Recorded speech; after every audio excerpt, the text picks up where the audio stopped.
எல்லா நபியும் எப்படி பொறுமையா இருந்தாலோ நீங்களும் பொறுமையா இருங்க அப்படின்னு ஒரு வசனம் இறக்கலாம். இது ரசூலுல்லா வந்து நற்குணத்தை பத்தி பேசிக்கிட்டே இருக்கலாம். ஏன்னா அகில உலகத்தின் தலைவர், அவருக்கு நற்குணங்கள் ஏகப்பட்ட நற்குணங்கள் இருக்கு. பொறுமை அப்படின்னு பார்த்தா அவர் பல்வேறு விஷயங்களும் பொறுமையாகவும் மனோதியாகவும் செயல்பட்டுருக்காரு. நம்ம அதிகப்படியான ஜிம்மா பயணிகளை பார்த்துருக்கோம். சின்ன சின்ன விஷயங்கள் நிறையா இருக்கு.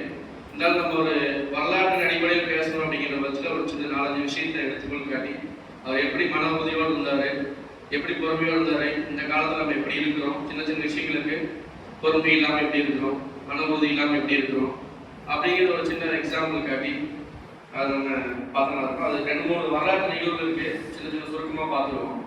முதல் நிகழ்வாக அந்த தாயின் பயணத்தை பற்றி இருக்கு. ரசூல்லா வந்து தாயின் பயணம் ரத்தம் சொட்டிய நிலையிலும் காட்டிய பொறுமை. அதாவது இஸ்லாமிய வரலாற்றையே நபிகளாரை மிகவும் கலக்கணித்த கடுமையான சோதனைகள்னு அது நம்ம வரலாற்றில் இருக்கு, ஹதீஸ்லயே இருக்கு. நபிகளாரை வந்து வரலாற்றிலே மிகவும் கலக்கணித்த கடுமையான சோதனைகள்னு சொல்றாங்க. ஏன்னா மக்களில் எதிர்ப்புகள் அதிகமான போது ஆதரவு தேடி தன் வளர்ப்பு மகன் ஜெயித் அலி அவர்களோட தாய்க்கு போறாங்க. ரசூல்லா வந்து போறாங்க. அங்க தங்கியிருந்த தலைவர்கள் அவர்களை ரொம்ப ஏளனம் செய்யறாங்க. அதாவது மக்கால இருந்து தாய்க்கு போறாரு, ரொம்ப ஏளனம் செய்யறாங்க. அங்கிருந்து தலைவர்கள் என்ன செய்யறாங்க, ஊர் சிறுவர்களை விட்டு அவங்க மேல கல்லில் அடிக்கிறாங்க. ஒரு ஒரு இதோட மரியாதையோட நபர் அவர் ஊரிலிருந்து ஊருக்கு போறாரு. அங்க போய் குழந்தைகளை விட்டு சின்ன சின்ன சிறுவர்கள் கல்லெடுத்து அடிக்கிறாங்க. நபிகளார் உடல் முழுவதும் ரத்தம் வலிந்து ஓடுது. கால்நடைகள் செருப்புலாம் வந்து ரத்தம் உறைஞ்சு நிக்குது. நம்மளால என்ன பண்ணுவோம்? ஒரு ஊருக்கு போறோம், ஏகத்துவ பிரச்சாரத்துக்காக பண்ணிட்டு இருக்கோம், போறோம், அங்க எதிர்ப்புகள் மீறி நம்ம பண்றோம். அங்க இருக்க தலைவர்கள் நம்ம அடிக்கிறாங்க. ஒரு குடி போறோம், அடிக்கிறாங்க, நம்ம என்ன பண்ணுவோம்? திரும்பி வந்துடுவோம். ரசூலுல்லாஹி என்ன பண்றாங்க, மீறி பிரச்சாரம் பண்ணியிருக்காங்க. அந்த ஒரு நிகழ்வுல என்ன பண்றாங்க, வானவர் ஜிப்ரீல் அலைஹிஸ்ஸலாம் வந்து தோன்றி இறைவனின் கட்டளை கிடைத்தால் இந்த 2 மலையிலும் ஒன்று சேர்ந்து அந்த மக்களை அழித்து விடுவேன்னு சொல்றாங்க. ரசூலுல்லாஹ் சொல்றாங்க. ஜிப்ரீல் அலைஹிஸ்ஸலாம் வந்து இந்த மக்கள் வந்து உங்களை அடிக்கிறாங்க, கல்லால் அடிக்கிறாங்க. இறைவன் கட்டளை தந்தால் 2 மலையில ஒன்று சேர்ந்து அந்த மக்களை அழித்து விடுகிறேன் அப்படின்னு சொல்றாங்க ஜிப்ரீல் அலைஹிஸ்ஸலாம்.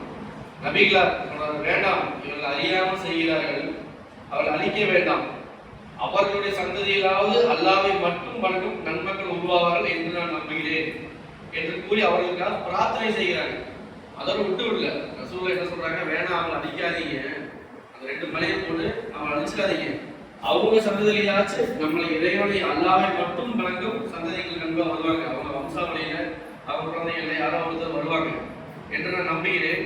அதனால அவங்களை நீங்க அழிச்சிடாதீங்க, அவங்களுக்காக மேலும் பிரார்த்தனை செஞ்சுக்கிறேன், ஓரிரை கொள்கைக்காக அவங்க இறைவன் அல்லாஹ்வின் வழியில் வரக்காக பிரார்த்தனை செஞ்சுக்கிறேன் அப்படின்னு சொல்றாங்க. அப்ப எவ்வளவு ஒரு மன உறுதியோடு இருக்காங்க, பொறுமையோடு இருக்காங்க. கல்லால் அடிச்சு ரத்தம் சொட்ட சொட்ட இருக்கு, ஒரு தலைவர் கல்லால் ரத்தம் சொட்ட சொட்ட இருக்கு, அதே மீறி பொறுமையோடு அந்த அடித்த மக்களுக்காக துவா செய்யறாரு.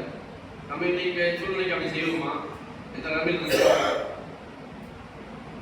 இது ஒரு நிகழ்வு. 2வது நிகழ்வு பாத்தீங்கன்னா ஷியஃப் அபு தாலிப் 3 ஆண்டுகள் பொருளாதார தடையும் பொறுமையும். இது ஒவ்வொரு வரலாற்று நிகழ்வு தான்.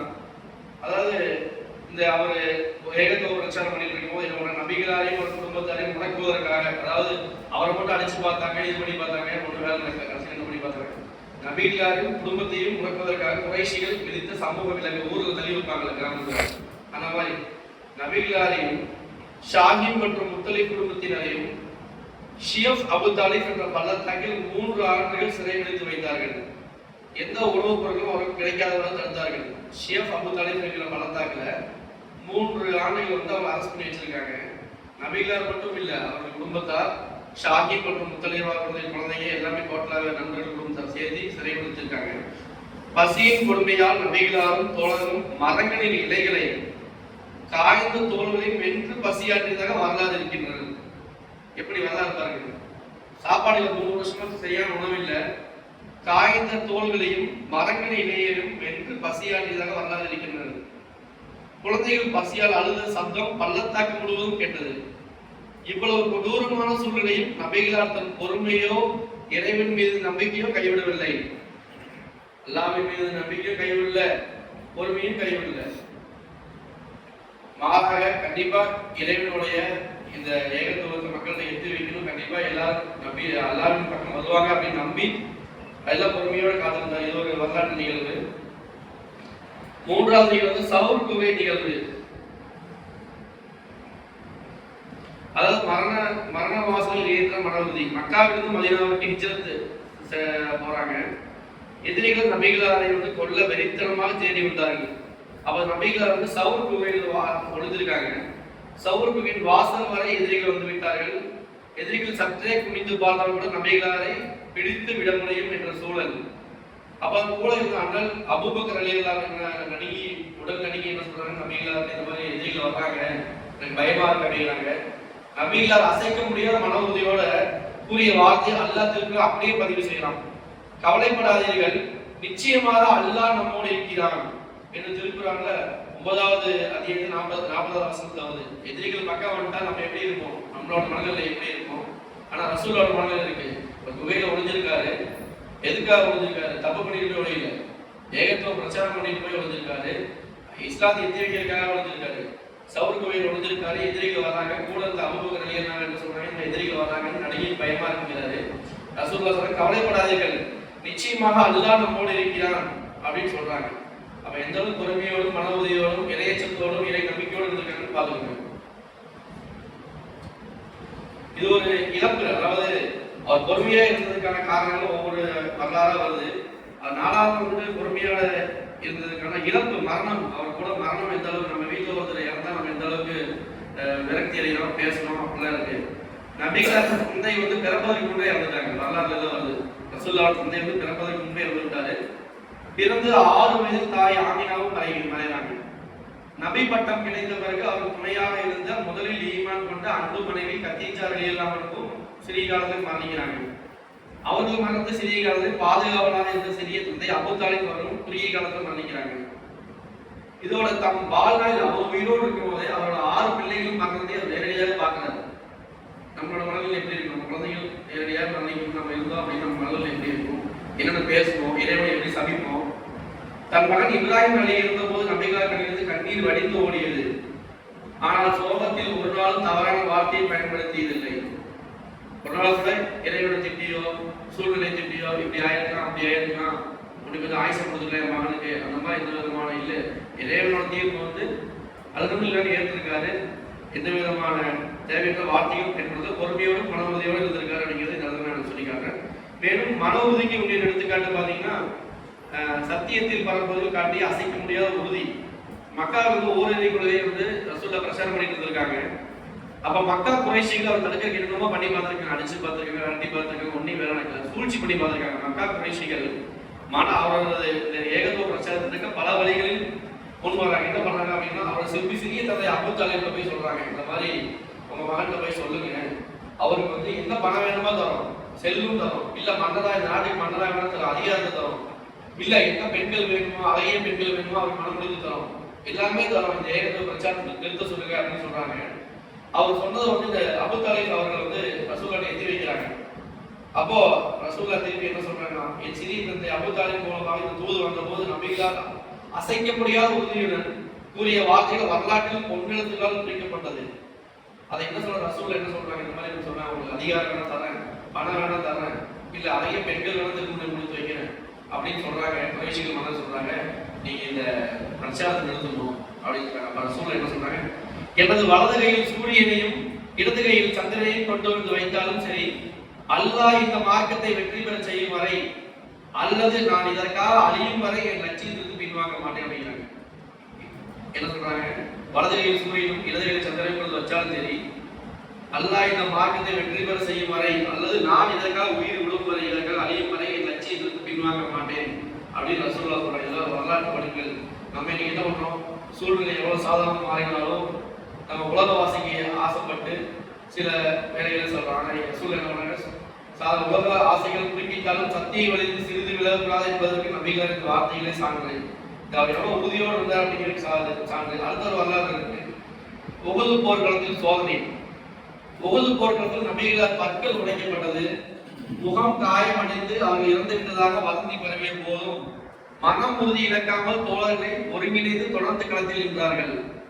சோதனைகள் மாறாத மன உறுதியும் இறைநம்பிக்கை இருந்தார். என்ன பண்ணணும், நம்ம தலைமையாக அப்படின்னு நமக்கு அடிபட்டுச்சு அப்படின்னா டக்குனு நம்ம அடுத்த ஆளுங்க பொறுப்பை படிச்சு நம்ம கிளம்பிடுவோம். நம்ம ஒரு தலைவலி காய்ச்சல் உடம்பு முடியல அப்படின்னு ஒரு பொறுப்புல இருக்கணும் அப்படின்னா முடியல பார்த்து நீ பார்த்துனா ரசூல்லா பண்ணல.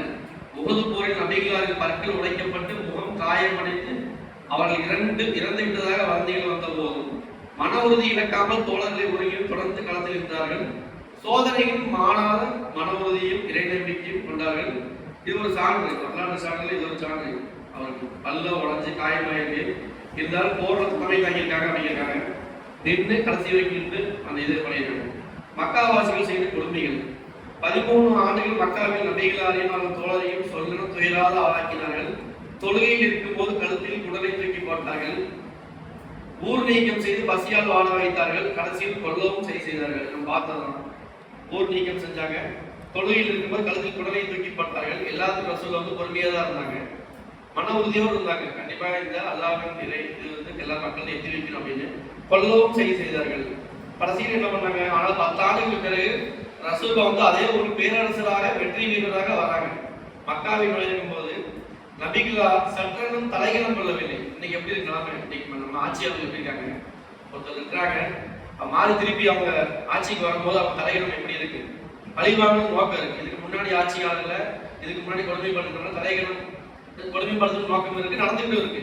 ஆனா இந்த காலகட்டத்தில் தம்மை துன்புறுத்தி எதிரிகளை அனைவரையும் அச்சத்துடன் என்ற போது அவர் அருகில் அழைக்கிறாரு. இன்று உங்கள் மீது எந்த பழியும் இல்லை, நீங்கள் அனைவரும் சுதந்திரமான ஒரே வார்த்தை முடிச்சார். உங்களை எதுவும் பண்ண மாட்டேன், உங்கள் மீது எந்த பழியும் இல்லை, நீங்கள் சுதந்திரமானவர். கொஞ்சம் யோசிச்சு பாருங்க, ரசூலுல்லாஹ் வந்து எவ்வளவு ஒரு மன உறுதியோட பொறுமையோட எவ்வளவு விசாலமான கல்போடு இருந்திருக்காங்க. ஆனா இன்னைக்கு இருக்க ஆட்சியாளர், இன்னைக்கு இருக்க நம்ம இருக்கவங்க எப்படி இருக்காங்க? பழிவாங்க நடவடிக்கை என்னென்ன இது நடந்துட்டு இருக்கு. பழிவாங்கும் அதிகாரம் கையில் இருக்கும் போது மன்னிப்பதே பொறுமையை உச்சக்கட்ட அடையாளம் ரசூலுல்லாஹ் சொல்றாங்க. அவர்கிட்ட அதிக பழிவாங்கும் அடையாளம் அவருக்கு அவர் நினைச்சா சிறையில போட்டிருக்கலாம். அவர் யாராவது பழிவாங்கணும், கல்லால் அடிச்சாங்களோ, அவர் யாராவது அவர் உதாசீனம் பண்றாங்களோ சிறையில போட்டிருக்கலாம். எல்லா அதிகாரமும் அவருக்கு இருக்கு. ஆனா பழிவாங்கும் அதிகாரம் கையில் இருக்கும் போது மன்னிப்பதே பொறுமையை வச்சிருக்கும். எவ்வளவு பொறுமையா இருந்திருக்காங்க. நம்ம லைட்டா மறைச்சிட்டு போனாலே ரோட்ல போய் என்னடா மறைக்கிறேன் அப்படின்னு கூப்பிட்டு கேட்கிற காலகட்டத்தில் சிறுவர்கள் நான் பார்க்கிறேன். ஸ்கூல் படிக்கிற பசங்க என்னடா மறைச்சிட்டு போற அப்படிங்கிறாங்க. ரசூலுல்லாஹ் கல்லால் அடிச்சிருக்காங்க, ரத்தம் சிந்த இது பண்ணியிருக்காங்க, பல முயற்சி பண்ணியிருக்காங்க. ரசூலுல்லாஹ் என்ன சொல்லியிருக்காங்க? எந்த விதமான பழியும் இல்லை, நீங்கள் சுதந்திரமானு சொல்லி இருக்காங்க. அன்றைய காலகட்டத்தில் சிறிய சகிப்புத்தன்மை நம்ம இல்லாமல் சிறிய விஷயங்களுக்கெல்லாம் கோபப்படுகிறோம். இந்த காலகட்டத்தில் நம்ம சின்ன சின்ன விஷயத்துக்கு கோபப்படுகிறோம். நபிகளார் வாழ்க்கை நம்ம கற்றுத் தருவது பாருங்க அப்படின்னு.